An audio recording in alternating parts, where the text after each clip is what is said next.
Hey everyone, welcome to the Way Wednesdays virtual Midrash. I am looking forward to tonight's study. We are in YaVera Elav. This is where God is going to appear to Abraham. Pretty excited about this. Some cool stuff. If you've been wondering, hey, is there any evidence of God appearing in a physical form before Jesus came around? Yeah, there is actually. And if you've been wondering what's up with the whole you can't have meat and milk thing, well, we're going to actually talk about that tonight. And short answer, you can. So stick around. We'll get into that. All right. So, well, without any further ado, let's jump in. I do want to remind you guys, we're going to Israel in 2024. So check that out at thewaycongregation.com. And if you want to sow into this ministry, go to patreon.com/Doug Hamp. And you can give $5, $10, 50, whatever, go as high as you want. It's very much appreciated every month. And it's a huge blessing. Okay. Then the Lord appeared to him by the terebinth trees of Mamre as he was sitting in the tent door in the heat of the day. So he lifted his eyes and looked, and behold, three men were standing by him.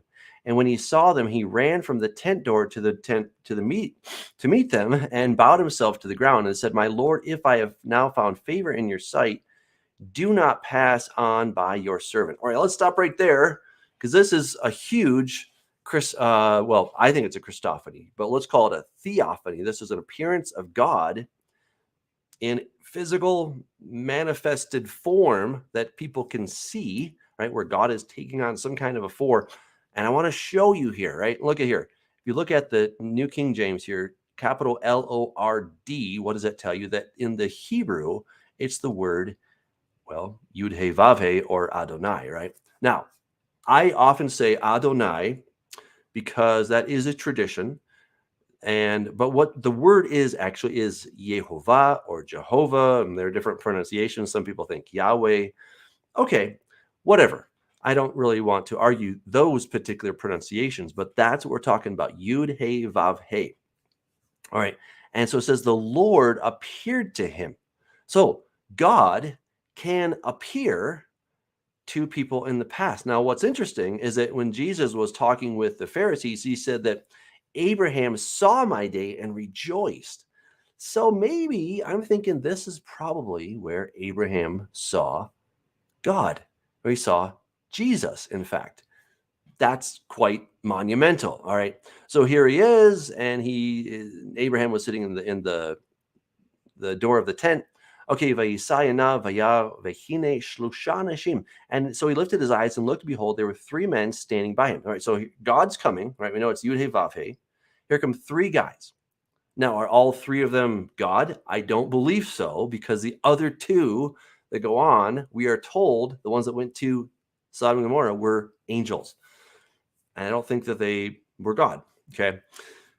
Well, let's take a look again. So he lifted his eyes, and behold, three men are standing by him. When he saw them, he ran from the tent door to meet them and bowed himself to the ground. Now notice what he says. And he said, "My Lord, if I have now found favor in your sight, do not pass by your servant." Vayomer Adonai. This right here is the word Adonai. As it actually sounds, that's the way it's spelled, Adonai. Now, Adonai is actually a plural, my lords. That's literally what it means.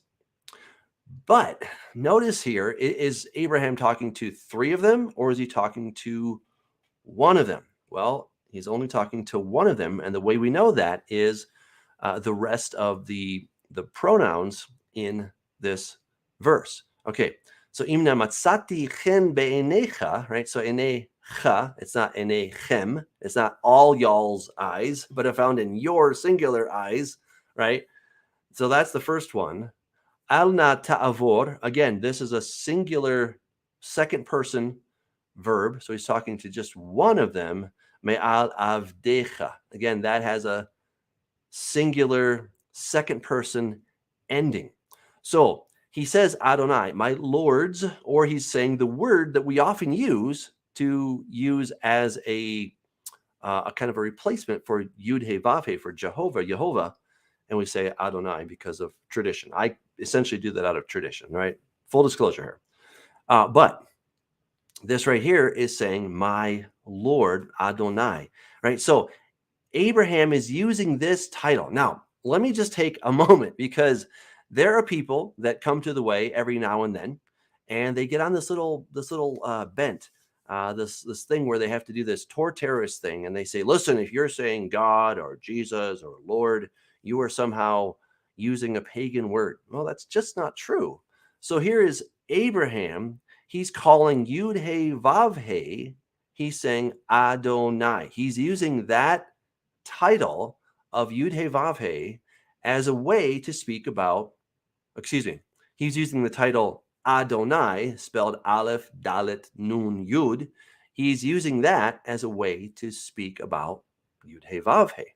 Okay, so if it was good enough for Abraham, I think it's good enough for the rest of us. And if you say the word Lord, it doesn't mean you're using a pagan term. Now, Lord can also be translated from the word Baal. Okay, and of course, we know Baal, the Baalim, right? Or the Baalim, right? We do see that in scripture. But sometimes, we got to be fair here, sometimes the word Baal is just a word to mean my Lord. And it's not necessarily talking about somehow use that the word Lord means Baal all the time. It doesn't mean the bad guy. Let's just put it that way. Okay, let me look this up here. I know it's in what is it, First Peter, but I'm a little bit lazy, so I'm gonna cheat here. And I want to show you where Peter is talking about how Sarah said, my Lord. I should have been more specific here in my search. I think that would have saved me a bit of time.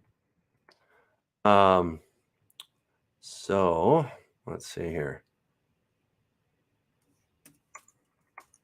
Let's try this again. All right. There we go. First Peter 3:6. There we go. Okay. So Sarah obeyed Abram, calling him Lord, whose daughters you are. All right. So where does she say this? All right. Well, it looks like I already had it. So let's take a look at this.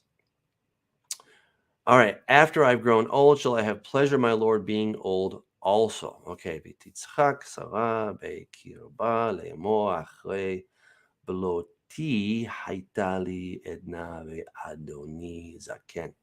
All right. So she's using this word right here, Adoni, my Lord. So that is not necessarily a bad word. Okay.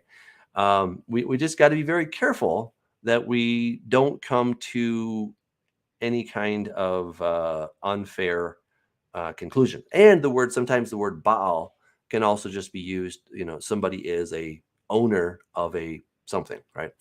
There's a word Baal Shem Tov, the owner of a good name, right? And it doesn't mean they're talking about the god Baal. So sometimes it can be a little bit confusing. I get that, but we've got to be very careful that we don't jump to certain conclusions.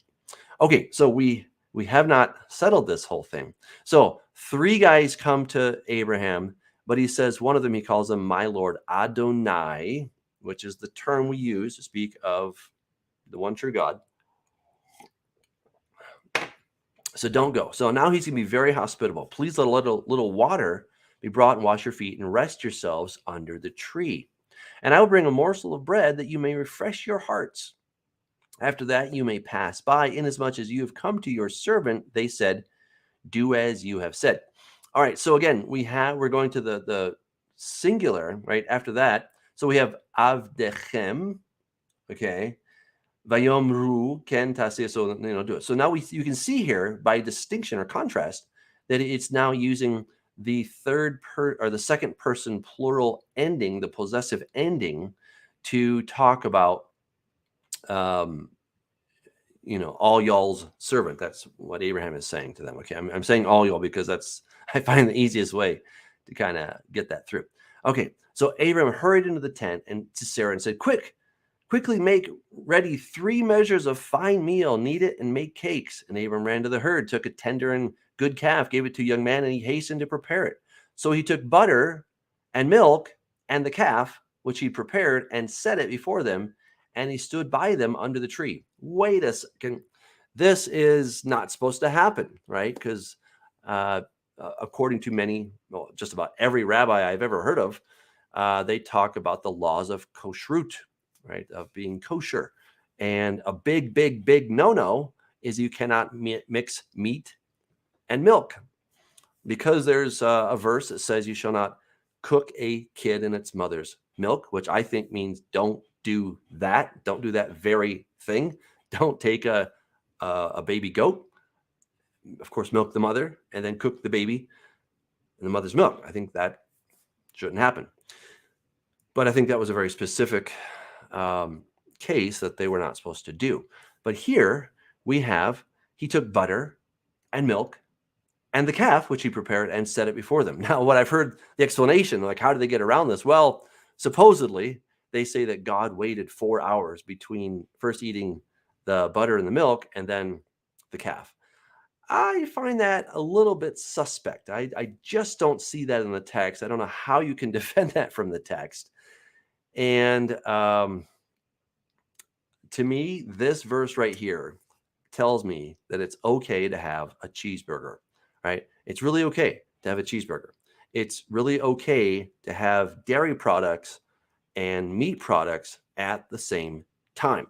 If it was good enough for Abraham, if it was good enough for God and the two angels with him, I'm thinking it's good enough for us, right? So this is why I do not follow the prohibition against meat and dairy in the laws of kashrut. All right, so I do not follow those. Now, what I do as someone who wants to keep the Torah, someone who maybe you call me Hebrew roots or Messianic, whatever term you find applicable, I want to eat the animals that are biblically clean. So if you go to Leviticus chapter 11, right there we have a whole list of what God is telling us is biblically clean. And if God says, no, these animals are not to be eaten, then I do not eat those animals. Though I used to, growing up, I used to eat pork and shrimp and lobster and all that stuff that God says, don't do it. All right. So I got to the point, I'm like, well, I'm not going to do it because he said not to do it. Right. So that is where I find the instructions as regarding food. But I really think you can have meat and milk. Then they said to him, where is Sarah, your wife? So he said, here in the tent. And he said, I will certainly return to you according to the time of life. And behold, Sarah, your wife, shall have a son. All right, so Sarah is listening in the tent door, which was behind him. Now, Abraham and Sarah were old, well advanced in age, and Sarah had passed the age of childbearing. All right, so she's like, what, 90 something here? Yeah, you'd think I can understand why Sarah would be like, yeah, I don't think so, my lord. I don't think so. It's a bit too late here. And yet, that's what she's going to do. Therefore, Sarah laughed within herself, right? She probably, who knows if she, voiced something or if it was just kind of something inside of it was kind of, who knows? But God certainly heard it. And saying, after I've grown old, shall I have pleasure, my Lord, being old also? And the Lord said to Abraham, why did Sarah laugh, saying, shall I surely bear a child since I am old? Is anything too hard for the Lord? At the appointed time, I will return to you according to the time of life, and Sarah shall have a son. Oh, man. Is anything too hard for the Lord? Answer, no, right? The answer is absolutely no.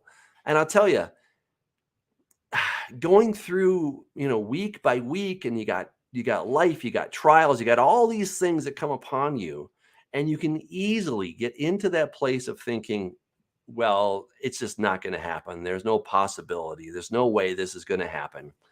And yet God is saying, will you trust me already? Will you believe me? And I'll tell you, this is something that gets into my psyche, and I wish I could expunge it from my brain, but it's that thing of fear. And I think I'm getting closer, but then I think I'm getting closer, but then I kind of fall back and I start fearing again. And I'm like, oh, Lord, why do I keep fearing? Well, the one thing I know, I take a little solace in this, is that this is a human condition. All right, so that's the first thing. But just because it's a human condition, I don't want to sort of camp out on that excuse. I want to move forward. I want to be different. I want something that is going to really see what God is doing. Because when I'm not fearful, well, what am I? I'm happy. I'm joyful. It's really hard to be joyful and fearful at the same time. They're just mutually exclusive. And I much prefer joy. But I find fear is something that, well, I've gotten used to it all my life. I've been trained to be fearful. I've been conditioned to think that things aren't going to work out. And yet, Jesus tells us, don't be afraid. Don't be afraid. Don't worry, right? What did he say to Joshua? God said, don't worry. Be strong and of great courage. Be courageous, right? We see these words of affirmation throughout Scripture to not be afraid. Now, I'm really excited about this because I'm going to talk about this coming Shabbat. We're going to talk about a guy named Nahash, and God is going to use Saul to come to the rescue. But it's such an incredible story. Right? I'll give you a little preview. All right, so Nahash, the word means snake, and he basically comes against Israel and says, "Okay, I'm gonna mess you guys up," and everybody's terribly afraid. Right? I get it, and yet that can be such a picture of our lives: is that Satan can come in. He's the snake. He then makes us afraid, but the only weapon that he has is fear. And if we give into that weapon of fear, then we become paralyzed and will basically do what he says to do. But it's fear that he's using. And the only way to get over your fear is to walk right up to it, look it in the face, and say, I'm not going to be afraid, right? That is hard to do, right? You get thrown into the lion's den. What are you going to be doing? You're going to be afraid, right? And yet Daniel did not seem to be afraid because he knew that his God was with him. And what are we told about the men of old? That they were people just like us. It's so easy to say, well, that was that guy back then. It has nothing to do with me. Times have changed. And yet we know that God is the same. People are essentially the same, and God still works through us. I mean, man, that's good news, I think. I think it's amazing good news. So right here, we have another example of fear getting in. Is anything too hard for the Lord? Answer, no.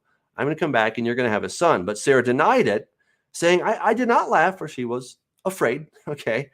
And he said, no, but you did laugh. So if you find yourself afraid or kind of snickering at the promises of God, and then you try to deny it, the easiest thing to do is admit it, say, all right, I did that. Yep, I did. And get over it, right? God is not looking to punish us for our fear. Fear is actually a sin when we listen to fear, and it's the inversion of faith because we're not trusting. We're trusting fear, which is not a good thing as I see it. Right. So what's the solution? Repent of it. Stop doing it. Turn from it and move on. Right. And then God will do amazing things. Then the men rose from there and looked towards Sodom, and Abraham went with them to send them on the way. And the Lord said, shall I hide from Abraham what I am doing? All right. So now we now have a really clear distinction between these three individuals. One of them is very clearly, right? This is Adonai, right? So there you have it, right?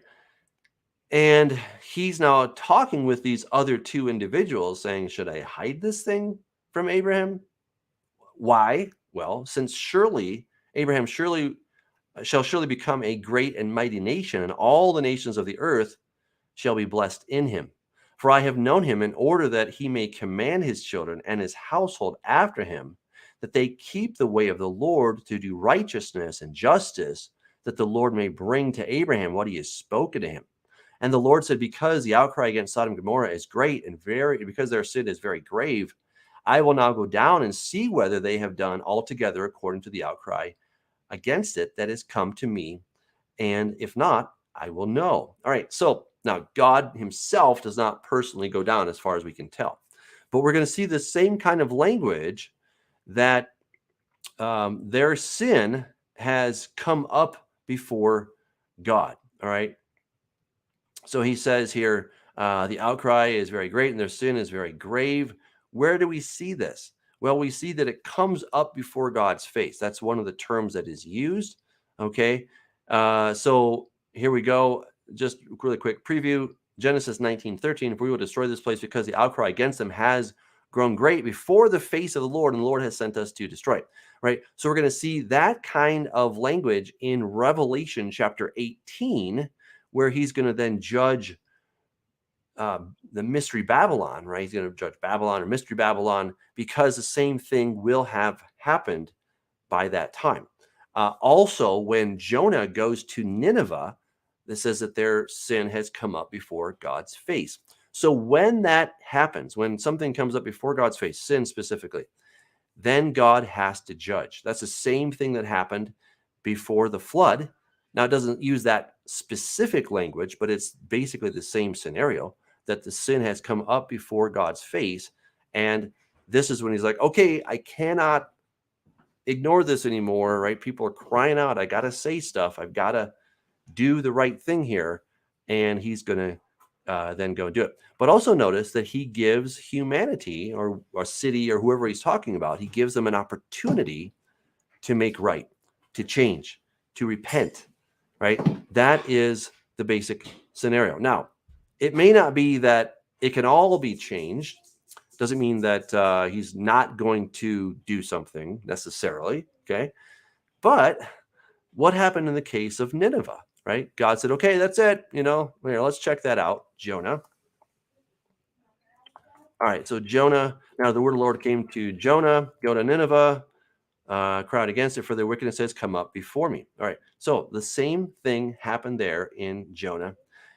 And yet, what happened? The people repented, and God did not send the judgment, right? He does not enjoy sending judgment. And I suppose that we could have had a similar situation here in Sodom and Gomorrah. But of course, that didn't happen. All right, so he's going to become a great nation. So now the men turned away from there and went toward Sodom, but Abraham still stood before the Lord, right? So then, clear separation. Those two go there, and God, Yehovah, Adonai, he stays, and Abraham is standing before him. And Abraham came near and said, would you also destroy the righteous with the wicked? Now he's thinking, I've got a nephew who lives there. What's up with that? And suppose there were 50 within the city. Would you also destroy the place and not spare it for the 50 righteous that were in it? Far be it from you to do such a thing as this, to slay the righteous with the wicked, so that the righteous should be as the wicked. Far be it from you. Shall not the judge of the whole earth do right? So the Lord said, if I find in Sodom 50 righteous within the city, then I will spare all the place for their sakes. All right. So does Abraham know who he's talking to? Oh, yes. Right? Yes, he does.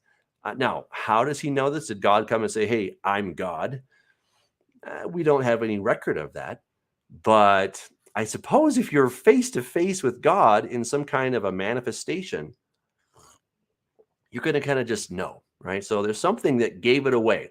We're not told what it was, but something apparently gave it away, that Abraham knew who he was talking to, right? He just got it somehow,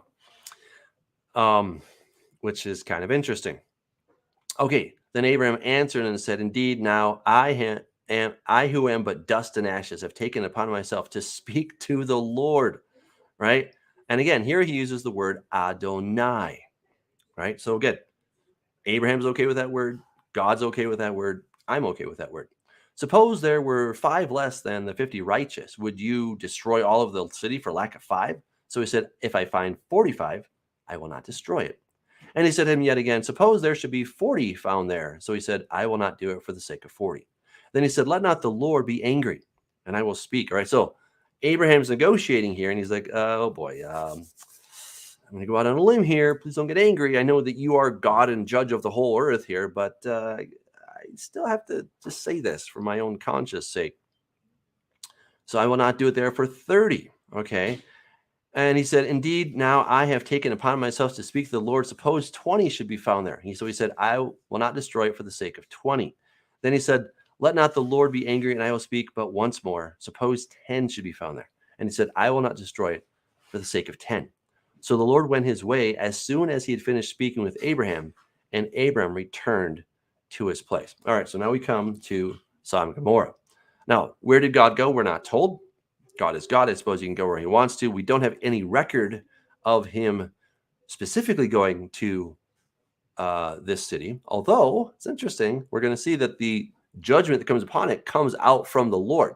So, wherever he went, I mean, he's God. It's kind of a strange expression to say where he went, because he can be everywhere. But he sends the two angels in part to destroy the city, but also to save Lot and his family. Now, the two angels came to Sodom in the evening, and Lot was sitting in the gate of Sodom. When Lot saw them, he rose to meet them, and he bowed himself with his face toward the ground. And he said, "Hear now, my lords." Now, this word right here, Adonai, it sounds the same, but it's spelled slightly different. Before we had a kamatz, now we have a patach.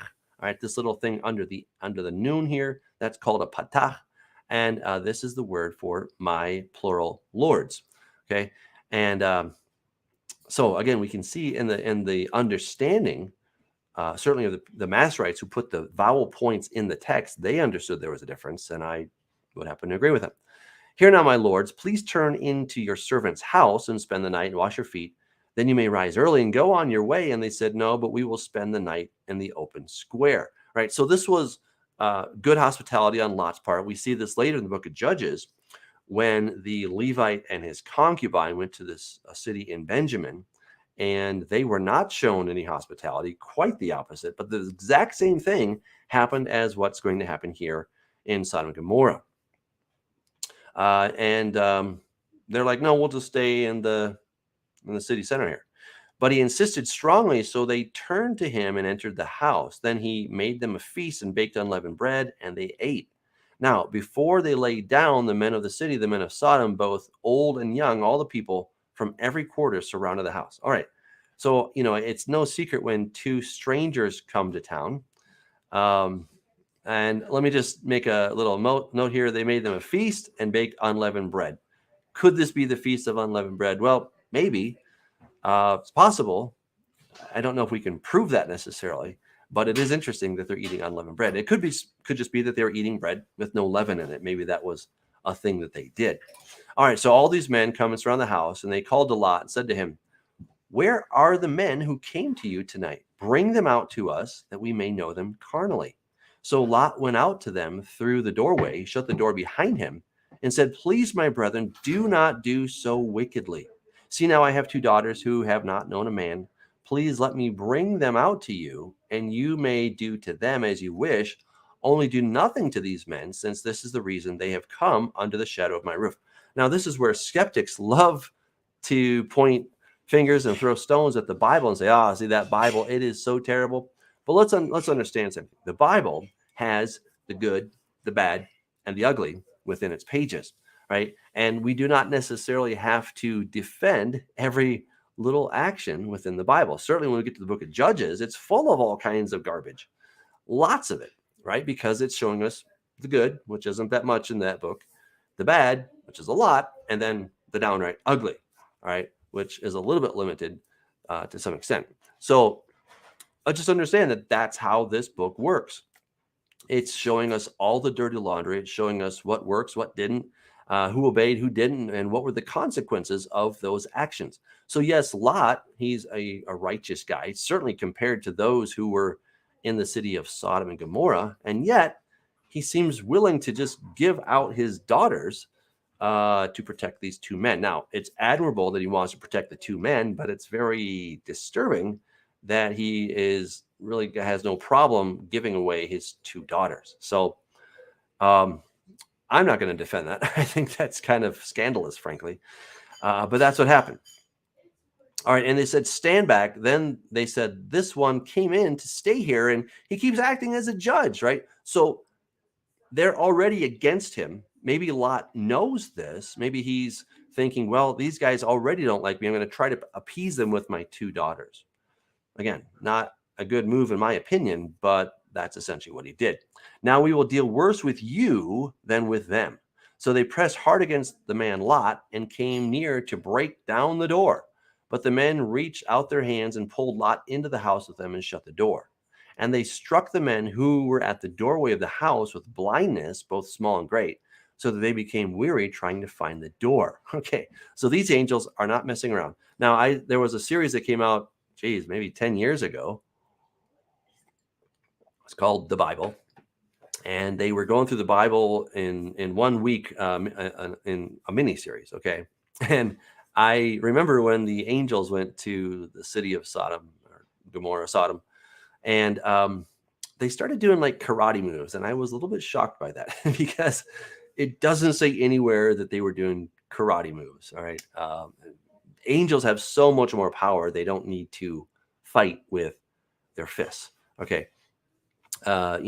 The weapons of our warfare are not carnal, but they're spiritual, bringing down every stronghold, right? So that's not how angels would fight, is not necessarily with their fists, right? I don't think that's the case at all, especially when they're fighting humans. They can do so many things, and here they just strike them with blindness, and that's that. They're blind. Then the man said to Lot, have you anyone else here, son-in-law, your sons, your daughters, and whomever you have in the city, take them out of this place, for we will destroy this place, because the outcry against them has grown great before the face of the Lord, and the Lord has sent us to destroy it. So the Lord went out and spoke to his sons-in-law who had married his daughters and said, get up, get out of this place, for the Lord will destroy this city. But to his sons-in-law, he seemed to be joking. They're like, yeah, whatever. And, okay, fair enough. I mean, here comes your father-in-law, and he's like, you got to get out of the city. You got to get out of the city, for the Lord, YaVera, is going to destroy the city. And they're like, whatever. And well, they're going to pay the ultimate price for that. When the morning dawned, the angels urged Lot to hurry, saying, arise, take your wife and your 2 daughters who are here, lest you be consumed in the punishment of the city. All right. So there were almost, let's see, 1, 2, 3, 4, 6 people that left, right? Almost. But the sons-in-law didn't want to make it. And sadly, the men, his wife isn't going to make it either. And while he lingered, the men took hold of his hand, his wife's hand, and the hands of his 2 daughters, the Lord being merciful to them. And they brought him out and set him outside the city. So it came to pass, when they had brought them outside, that he said, escape for your life. Do not look behind you, nor stay anywhere in the plain. Escape to the mountains, lest you be destroyed. Then Lot said to them, please, no, my lords. Indeed, now your servant has found favor in your sight, and you've increased your mercy with which you have shown me by saving my life. But I cannot escape to the mountains, lest some evil overtake me and I die. See, now this city is near enough to flee to, and it is a little one. Please let me escape there. Is it not a little one? And my soul shall live. And he said to him, see, I have favored you concerning this thing also, and that I will not overthrow this city for which you've spoken. Now, this little city is one of the bad cities, right? So part of the problem is that we have is that when God says, okay, it's time to get out, it's time to go, and don't look back, we start to reason with God instead of listening to the voice of the Lord, to that little small, still voice, that little hunch that's saying, hey, the voice behind you, this is the way, walk in it, right? And we are, oh, but my reason says, no, that's not going to work. Instead of just listening to what God has to say. Oh, we would be so much better off. The world would be a better place if we all but listen to the Lord, right? But we don't. And so here, Lot is reasoning with angels who are way smarter than him and already know the plan. They've been sent by God. They're telling him what's going to happen. And he's like, oh, but I'm not going to make it. And that city over there is fine. Do you ever find yourself whining with God and complaining and say, but Lord, have you really thought through your plan? Have you really? Why don't we just do this instead? And, sometimes God says, okay, you can do that. It doesn't always stop us from doing things. Right? Sometimes we wish he would. I've had the prayer, oh, Lord, don't let me do this thing. But you know what? God, more often than not, will allow us to do things that may always not be the best thing for us. But if we would listen to God, and I stand here guilty with you, if we would listen to him, then we would enjoy that peace and joy that comes from that obedience. All right, so he goes there. All right, so he says, I'm not going to overthrow that city, though it deserves it. Hurry, escape there, for I cannot do anything until you arrive there. Therefore, the name of the city was called Zoar. Okay, so Zoar, This is insignificance, right? So yeah, he's going to go there, this insignificant city, but it was one of the cities of the plain that should have been destroyed. And we see that it was listed back in Genesis 14, right? So these different cities. And what did we find there? We found the Rephaim and the Anakim, right? Well, not Anakim, but the Zamzumim and all these other Nephilim names we found there. So it wasn't only homosexuality that was happening in Sodom and Gomorrah. There was it seems that when the angels came, the men were somewhat accustomed to having relations with heavenly beings. That seems to be the case. All right. So not a very pretty picture, but that seems to be the case. And when the Lord overthrows the mystery Babylon, I believe we're going to have a very similar situation that will be happening. All right. The sun had risen upon the earth when Lot entered Zoar. Then the Lord rained brimstone and fire on Sodom and Gomorrah from the Lord out of the heavens. So this seems to be God who's actually doing it. Did the angels push the button, the detonate button? We're not sure. Okay. But God is acting in conjunction with his agents, with these angels, right? And they're saying, we're going to destroy the city. And God is the one who destroys the city because it's a collective effort. So he overthrew those cities, all the plain, all the inhabitants of the cities, and what grew on the ground. But his wife looked back behind him, and she became a pillar of salt. Oh my. Isn't this just classic, right? So God's doing a work. He's bringing judgment, and it's something that we used to be familiar with. And we look back. We look back. Now, Jesus said, no one having put his hand to the plow and looks back is fit for the kingdom of heaven. So we're told to keep looking forward. That's kind of like the Israelites who got out of Egypt, and then they wanted to go back to Egypt. It usually doesn't work out. All right. So this is a great lesson to us to not look back, especially when we know God is the one who's doing the work. But the problem is that you might get out of Sodom, but is Sodom really out of you? That's the big question, right? And that's a tricky question. It's not at all easy. And Abram went early in the morning to the place where he had stood before the Lord. Then looked toward Sodom and Gomorrah and toward all the land of the plain, and he saw, and behold, the smoke of the land, which went up like the smoke of a furnace. And it came to pass when God destroyed the cities of the plain that God remembered Abraham and sent Lot out of the midst of the overthrow when he overthrew the cities in which Lot had dwelt. Then Lot went up out of Zoar and dwelt in the mountains, and his 2 daughters were with him, for he was afraid to dwell in Zoar. Why would he be afraid? Well, maybe he's thinking God's going to destroy that. Or maybe he's thinking, the guys here aren't any better than the guys in Sodom and Gomorrah. Maybe that was it. We're not told exactly why. But he thinks that the world has been destroyed, and part of it has, but not the entire world. And he and his 2 daughters dwelt in a cave. Again, they're thinking, man, this is it. This is the end of the world. There's no people left. We got to keep things going here. Now the firstborn said to the younger, our father is old, and there is no man on the earth to come into us, as is the custom of all the earth, right? So they're thinking, this is it. We're the last 3 people alive on planet Earth. Okay. This is how radical the overthrow of Sodom and Gomorrah was. But had they listened, keep going, just keep going, and you'll be okay. But they went to Zoar instead. Now, why they didn't see people there, I'm not entirely sure. But this is what the girls are thinking. Come, let us make our father drink wine, and we will lie with him, that we may preserve the lineage of our father. So they made their father drink wine that night, and the firstborn went in and lay with her father, and he did not know when she lay down or when she arose. So it could be that maybe they're not thinking the entire population of the planet is gone, but certainly their father's line may not be passed on. I don't know. It's not entirely clear here.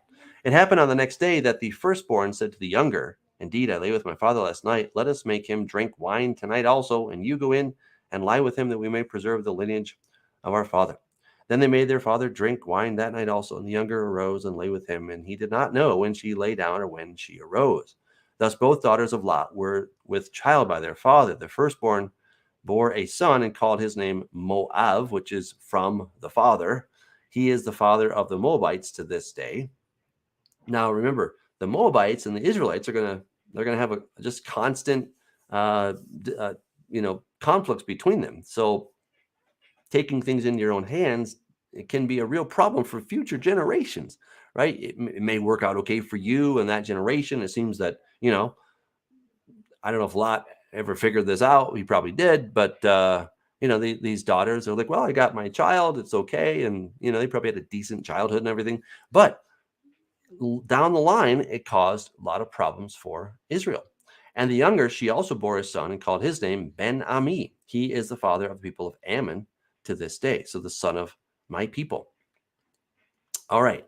So Abraham dwells from here. Now, I'm going to skip this chapter for the sake of time because we really don't have a lot of time. Okay, so we're going to talk about Isaac. And the Lord visited Sarah as he had said, and the Lord did for Sarah as he had spoken. For Sarah conceived and bore Abram a son in his old age at the set time in which God had spoken, right? So God did it. And Abram called the name of his son who was born to him, whom Sarah bore to him, Isaac, Yitzchak, right? He will laugh. That's a very fitting name because what did Sarah do? She laughed when she got the news that she was going to have a child at age 90. Then Abraham circumcised his son Isaac when he was 8 days old, as God had commanded him. Now Abraham was 100 years old when his son Isaac was born to him. And Sarah said, God has made me laugh, and all who hear will laugh with me. She also said, who would have said to Abram that Sarah would nurse children? For I have borne him a son in his old age. So the child grew and was weaned, and Abram made a great feast on the same day that Isaac was weaned. Then, and Sarah saw the son of Hagar, the Egyptian, whom she had borne to Abram, scoffing. So now this is a play on that same word there, right? So Yitzchak, and so now he is Metzachek. He's making fun of, is essentially what's going on. Now, what is he making fun of? I mean, this is his circumcision. I don't know what he would be making fun of necessarily, but something certainly rubbed him the wrong way. He's probably about 17 at this time, right? So Ishmael, probably about 17. Therefore, she said to Abraham, cast out this bondwoman and her son, for the son of this bondwoman shall not be heir with my son, not with Isaac. And the matter was displeasing in Abraham's sight because of his son.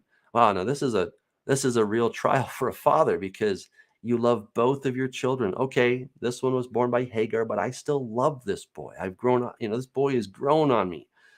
And he's my son, right? And now his actual wife is saying, nope, he's got to go. That is very hard. But God said to Abraham, do not let it be displeasing in your sight because of the lad or because of your bondwoman. Whatever Sarah has said to you, listen to her voice, for in Isaac your seed shall be called. Now, remember, in fact, I'll just read it. Yet I will also make a nation of the son of the bondwoman because he is your seed, right? So it's not that these other nations are cursed. That's not what he's saying. The sons of Ishmael are not cursed. It's just that the seed is not going to come through their line. What seed are we talking about? Well, Paul talks about this.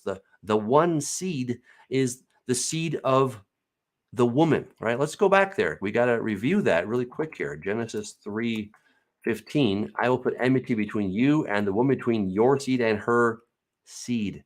He shall bruise your head and you shall bruise his heel, right? So the seed is not going to come through Ishmael.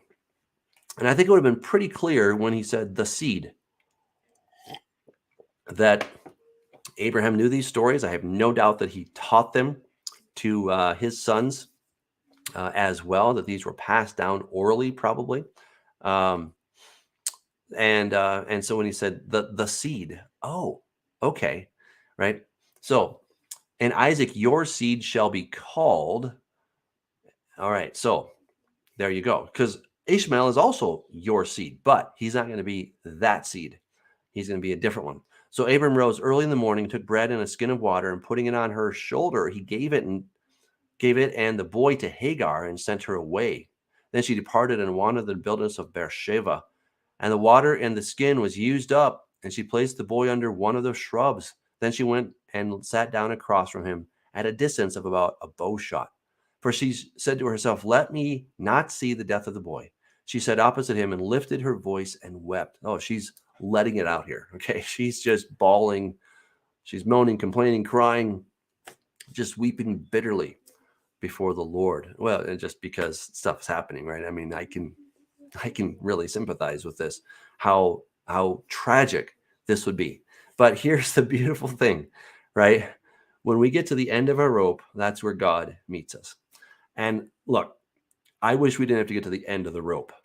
We didn't have to get to the bottom of the pit, right, to finally see it. But sometimes when we have no other options, that's when we finally listen to the voice of the Lord. That's when we finally see the real option that was maybe there all along, but God is there and he is working. And so take courage in that, whatever your situation, take courage that God is using this. He is with you. He loves you. He cares about you. Notice, and God heard the voice of the lad. Then the angel of God called out to Hagar out of heaven and said to her, what ails you, Hagar? Fear not, for God has heard the voice of the lad where he is. Arise, lift up the lad and hold him with your hand, for I will make him a great nation. So you see, he's not the promised seed, but he's still going to be a blessed seed, right? Because God said, through you, Abraham, all the nations of the earth are going to be blessed. And so you actually have the seed of Abraham, Ishmael. Do they have a place in God's economy? You better believe they do. They absolutely do. Now, there again, the Messiah will not come through them. Fair enough. But they still have an important part to play in this economy known as God's kingdom. All right, then God opened her eyes and she saw a well of water. You notice that? It's not like God split the rock and then suddenly this water came out, but he simply opened her eyes. Probably there was a well of water there the whole time, but she didn't see it. I don't know if this has ever happened to you. You're looking for something, you're like, I bet it's right in front of me. I just can't see it. And then suddenly there it is. Maybe it's your car keys or your wallet or your shoes, right? And sometimes it's your phone that's right in your hand. And you just can't see it because your eyes haven't been opened. You're not able to receive what God wants to show you until somehow he opens your eyes. And they're like, oh, there it is, right? And so that probably is the same thing that happened with this well of water. And so then they're saved. So God was with the lad, and he grew and dwelt in the wilderness and became an archer. He dwelt in the wilderness of Paran, and his mother took a wife for him from the land of Egypt. That's where she's from, of course. And it came to pass at that time that Abimelech, and behold, the commander of his army, spoke to Abram, saying, God is with you in all that you do. Now, therefore, swear to me by God that you will not deal falsely with me, with my offspring, with my posterity, but that according to the kindness that I have done to you, you will do to me and to the land in which you have dwelt. Okay, so I'm going to skip down here. Now, again, lots of great stuff here, but I really want to get to Genesis 22.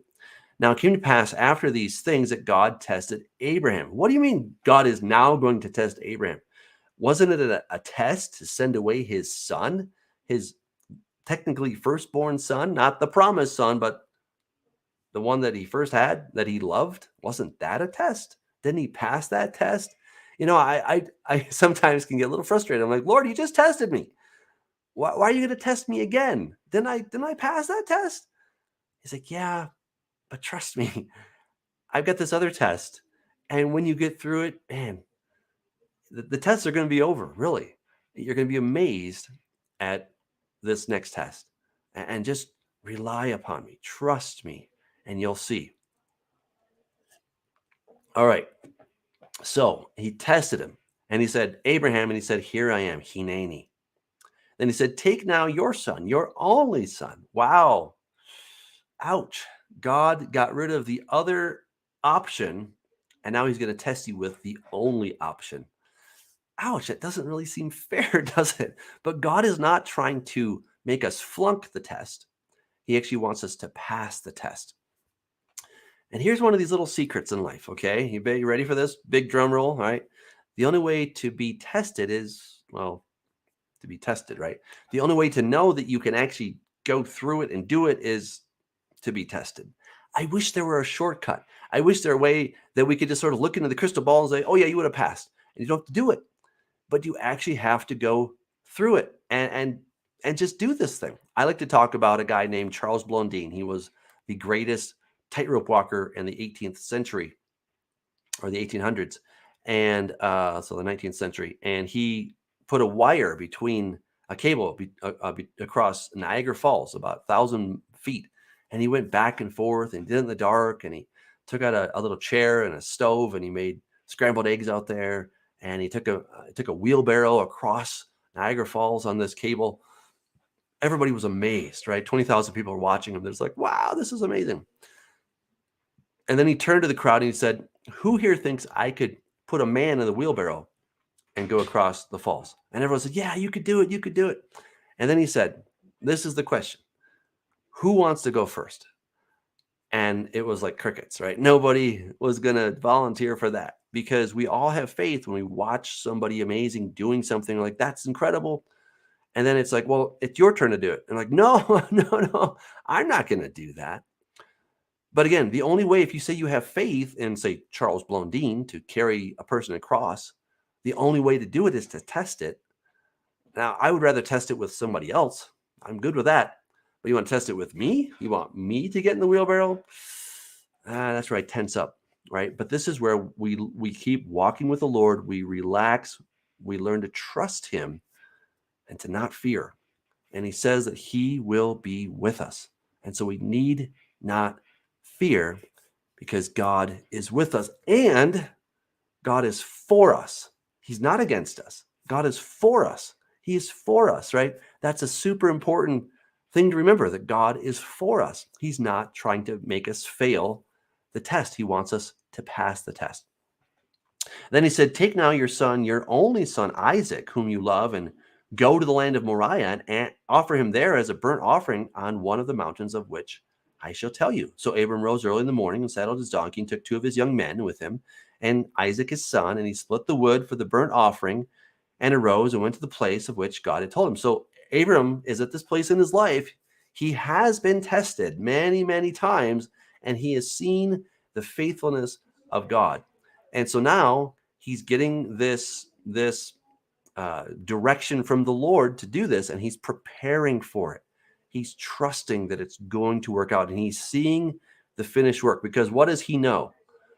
That his seed, the promise of him becoming a mighty nation, is going to happen through Isaac, not through Ishmael, but through Isaac, right? Now, had Ishmael been back at home, right, maybe he could have said, well, I guess if Isaac dies, then I still got Ishmael, right? I got plan B. God likes to take away the plan B. So you only got one plan, and then you got to trust him. And yeah, that's where it gets scary, but it's also really exciting. And what a reward when you trust the Lord. Then on the third day, Abraham lifted his eyes and saw the place afar off. Now, this Mount Moriah, this is none other than the area of Jerusalem. And many people believe, I'm persuaded as well, that this place is in fact the Temple Mount, right? So he took Isaac to the Temple Mount. What a picture, right? That the father would take his only son and offer him. Where do we hear that, right? I think another father did something like that. Yes, indeed, on that very same place. And Abraham said to his young man, stay here with the donkey, the lad, and I will go yonder and worship. And notice this. He didn't say, I'm going to return. He said, we, venashuva, right? Venashuva. Instead of venashuv, but venashuva, he's emphasizing, and we will come back to you. We will most certainly come back to you. Wow. All right. So we're going to go and worship, and we will come back to you. So Abraham was already prepared in his mind that we will come back. So if we will come back, what did he think God was going to do with Isaac? Raise him from the dead. And that's exactly what it says in Hebrews 11, concluding that God was able to raise him up even from the dead, from which he also received him in a figurative sense, right? Wow. So Abraham took the wood of the burnt offering and laid it on Isaac, his son. Again, what a picture. Yeshua carrying the cross, right? God the Father laid the wood on Isaac, and he took the fire in his hand and a knife, and the two of them went together. Okay, now Isaac's starting to figure something out. He's like, wait a second. But Isaac spoke to Abraham, his father, and said, my father. And he said, here I am, my son. And he said, look, the fire, the wood, but where is the lamb for the burnt offering? And Abraham said, my son, God will provide for himself the lamb for a burnt offering. So the two of them went together. That was a good answer, Abraham. He probably was thinking about, what am I going to tell my son when he starts to put 2 and 2 together and realize we're only getting 3 here? Something isn't working out. And so God will provide, right? God will provide. Now, this is where we get the term Jehovah Jireh. Okay, now I say that because that's how a lot of people say it, Jehovah Jireh. The word here is Yireh, which means he will see or provide, providere, right? Vide, right? Vini, vici, vidi, right? I came, I saw, I conquered, right? This is provide. He is going to see something. He's going to see forth, okay? And so God will provide for himself the lamb. All right, so that satisfied Isaac. Then they came to the place of which God had told him, and Abram built an altar there and placed the wood in order, and he bound Isaac his son and laid him on the altar upon the wood. Now, there probably was not a skirmish here. It probably wasn't like chasing him down. Come here, you. I got to tie you up. My dad's crazy. You almost get the impression that Isaac was like, okay, God's going to provide a lamb, right? And they get to the top, and he puts everything together, and then he probably takes the rope over to Isaac and slowly puts it on his hands. And I doubt that Isaac was fighting him. Isaac probably just got up on that thing. He didn't have to fight him. He's like, I'll get on there myself, Dad. If this is what God told you to do, then I'm going to do it. Oh, man, what a picture, right? Because isn't that what Jesus did? Father, if there's any other way besides me carrying this cross, you could tell me now. And there wasn't any other way. And so Jesus willingly went up on the altar, on the cross. And Abram stretched out his hand and took the knife to slay his son. He doesn't waste any time. He's not going to sit there and, waste time on this one. But the angel of the Lord called to him from heaven and said, Abraham, Abraham. So he said, here I am. And he said, do not lay your hand on the lad or do anything to him. For now I know that you fear God, since you have not withheld your son, your only son, from me. Wait a second. Doesn't God know before you do things? Yes, he does, because he can see the end from the beginning.